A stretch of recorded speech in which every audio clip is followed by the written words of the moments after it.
Bayan ko, hindi po ako narito. You can say in English kasi para maintindihan din ni ano.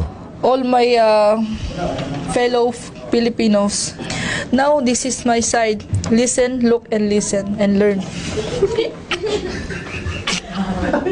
Kanyaman. Piyan mo lang yung kapit mo, wag niya kaming idamay-damay kung ano-anong ginagawa niyang mga istorya para sa aming pamilya dahil hindi kami nakikialam sa buhay niyong mag-asawa kahit kapatid ko yung asawa mo, hindi ako kami nakikialam. May nag-request na sa'yo ng hotdog. Tapos sabi nanay ko, hotdog, yung binili mo potlong. Tapos nagreklamo nanay ko, nagalit ka? Anong kailangan kong gawin upang malaman mo? Yung panty pala, ibalik mo. Paano ka magpapanty? Akala ko ba lalaki ka? Dapat brief.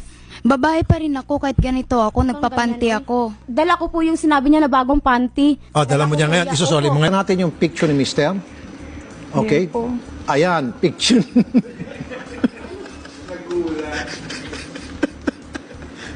Okay. So, maganda.